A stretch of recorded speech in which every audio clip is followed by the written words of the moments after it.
Okay, so today I would like to talk about. Actually, I had prepared a subject, something else, and the only thing I can think of, I can talk about right now, is the Brexit. It's United Kingdom leaving the European Union. I, I just can't believe it. I can't believe it.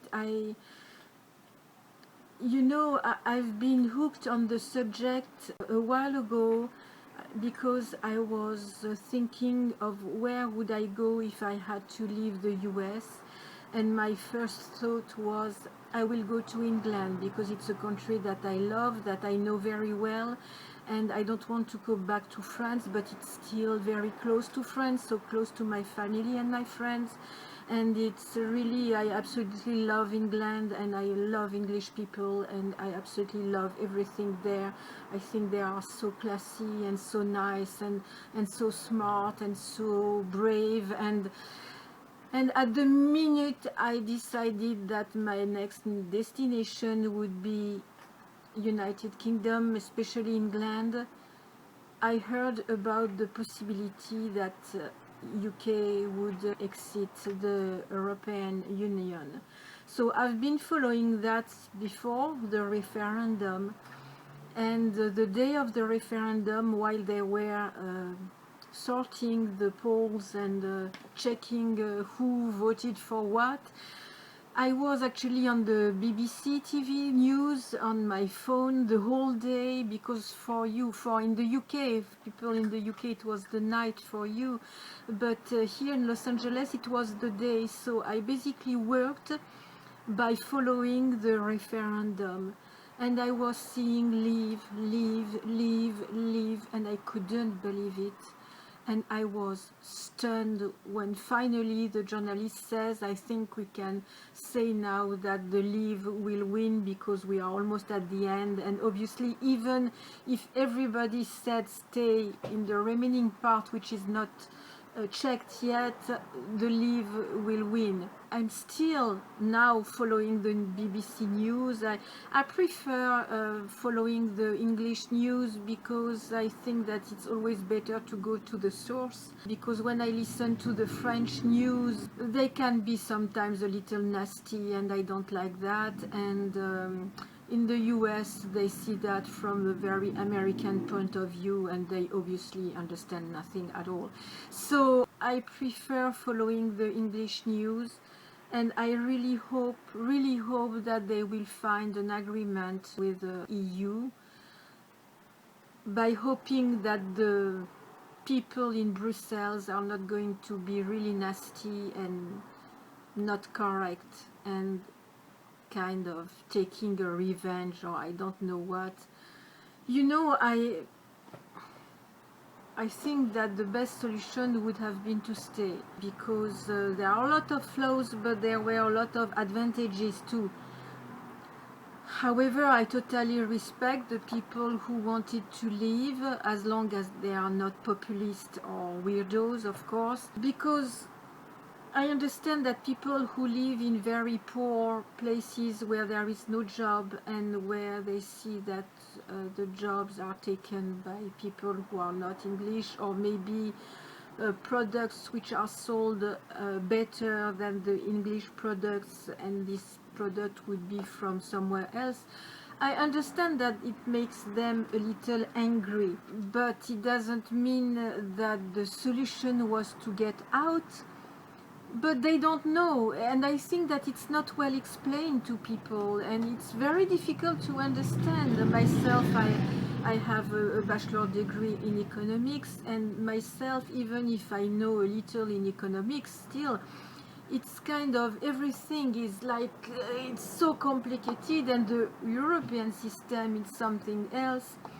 I absolutely don't understand why in Europe the people in Brussels are so stiff and so hard, so harsh, and they didn't try to find a better solution with English people. I think that sometimes the ego of people, the leaders, should be put aside for the great interest of the nations, Anyway, democracy is democracy. More people voted for out than in. It's not a lot more, so we also must respect the people who wanted to stay in. And I really hope that they are going to find a solution. Maybe I'm going to end up in Scotland if Scotland remains in the EU. I was considering even asking for a visa to England. The problem is that my son needs to work, and if my son follows me to England, how is he going to work?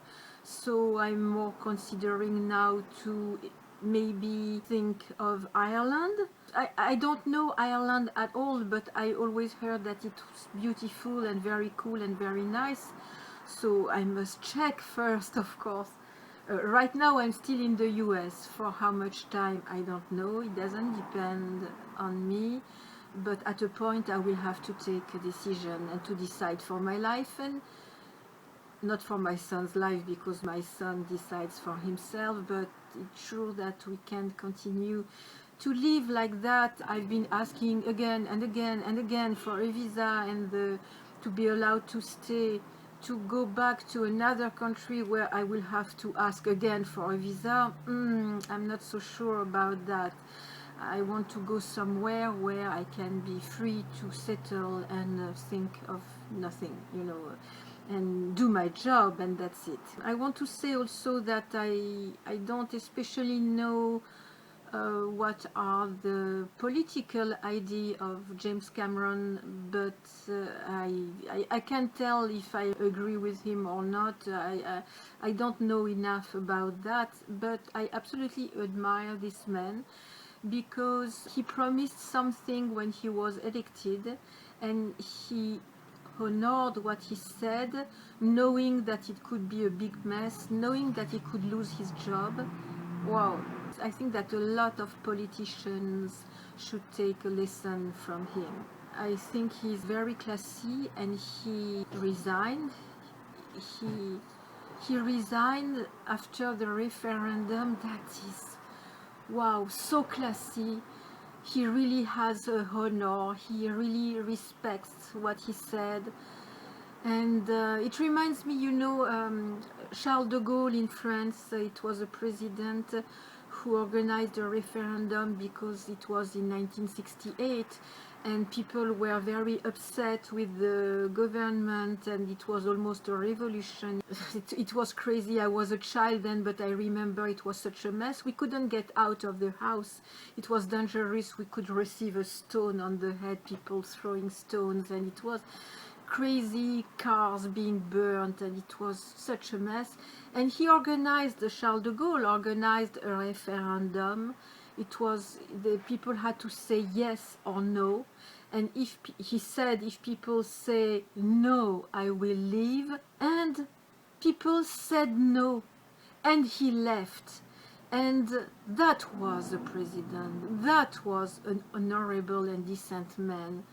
And we don't have a lot like that. Look at Mitterrand, who remains the president in spite of the fact that the parliament was against him. What is that? That is not having an honor. That is crap. James Cameron showed that he is a true honorable politician man, very honest.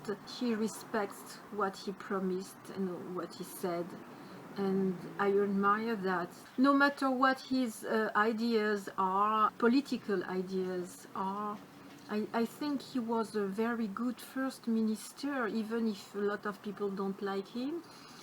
I actually don't know why. Probably people have reason not to like him, but I have always had a good feeling with him, and the history showed me that I was right.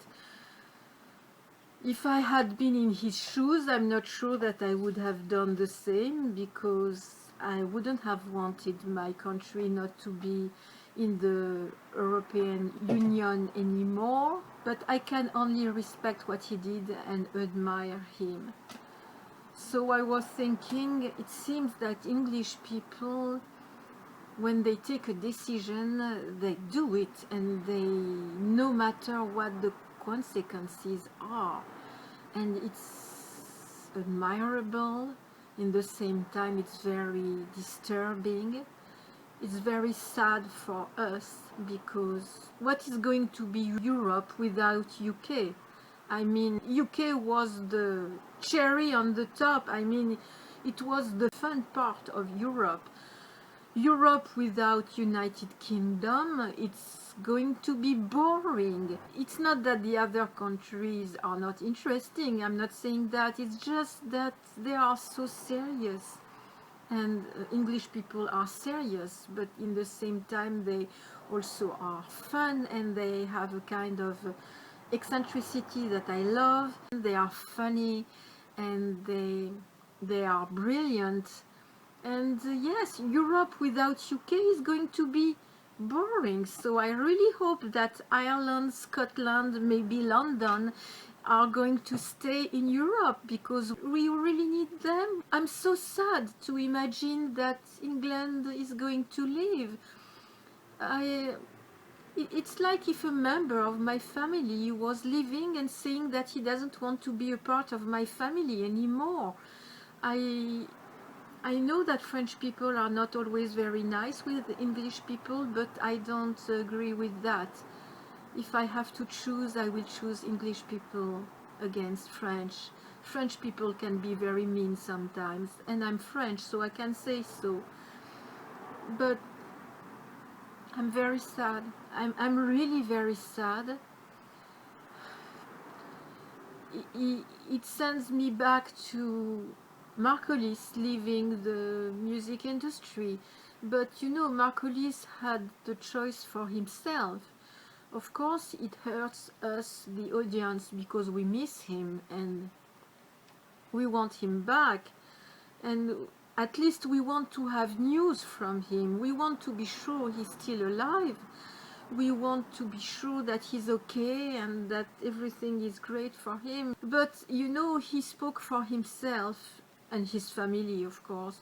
Here with UK, it's not only about UK, it's not only about England, it's also about the whole Europe, it's also about the whole world.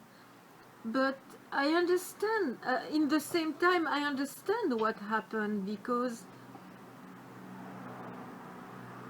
I'm not racist, but I think that there must be kind of a control at the frontier somehow. I mean, that the European country between them goes to each other, I understand that, because it became a giant family somehow. But that people from all over the world come there without asking permission, and it was becoming a big mess. That I don't understand. It's not only in United Kingdom, it's everywhere. We can see that in the US, we can see that in France. In France, it's incredible.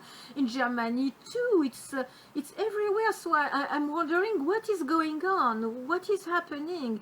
I mean, before there was some kind of control at the frontiers. Now, I don't understand what is going on. So it's very weird, because the idea of Europe was great at the beginning, but what did they do with that? I mean, the Europe is not the place where everybody goes. Actually, it's not only Europe, it's the US too. I don't understand. In the US, I'm French, I come with a visa.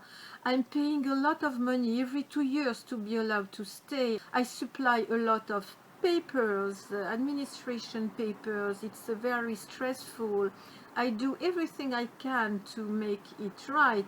I pay my taxes, I do everything right, and they annoy me. You can't imagine how much.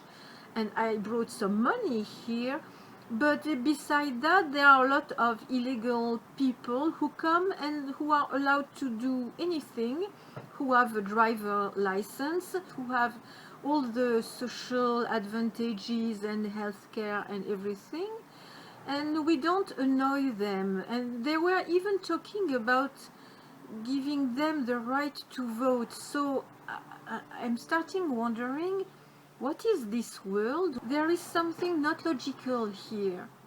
But you know, I can talk a long time like that. It's not going to change.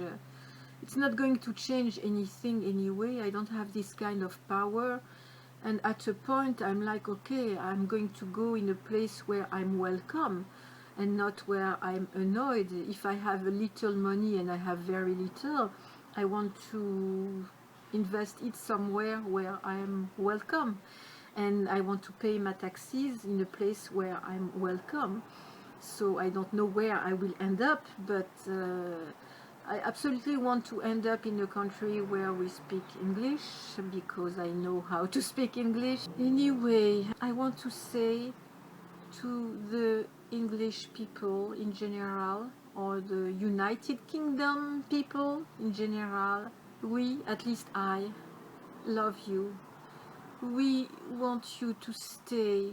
We want you around us. We admire you. We love the fact that you are always different from the other. I absolutely appreciate that. I love people who are different. That's what I like the most. I like the fact that they are original, that they are eccentric, that they are so fun, that they have such a great sense of humor, that they are so good in music, and they are so talented in many fields, and they are hard workers, something that I admire a lot. I love United Kingdom, I love England. I really want you to stay as much as it is possible, find an agreement, do something to save the situation, because we need you, and not all the French people hate you. It's not true, only the morons hate you. I'm a French woman and I don't hate you. On the contrary, I love you and I admire you. And please stop living, stop disappearing, stop hurting us, stop being a wall. I mean, we want you around, we miss you when you are not around. So that's the only thing that I wanted to say today. It's my love to England, my love to English people. Not only England and English, I also love Scottish, Irish and Wales, people from Wales. I don't know as well the Wales people, but they, according to what I see on BBC TV, they seem very charming too. I hope that my wish will be heard. I hope that these politicians will find a solution to solve this mess and this incredible situation.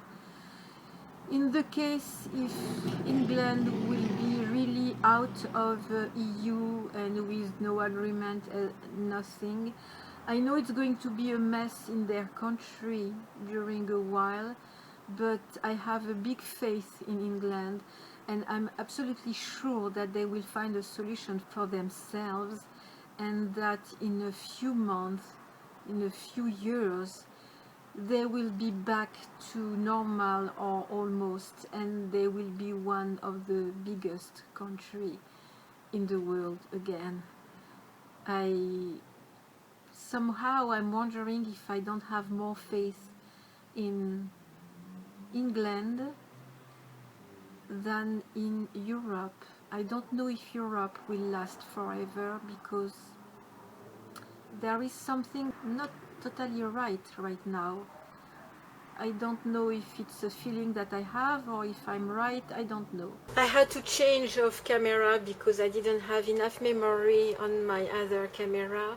I just wanted to say that England, Scotland, Ireland, Wales and more, I wish you the best for the future, and I really hope that you will find a solution which will satisfy everybody, that you are not going to forget your European friends, and we are your friends, and we really hope that you will be around still again for a very long time, and I will probably see you very soon somewhere.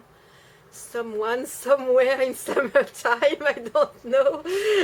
It's funny because I was listening lately this song of Simple Minds.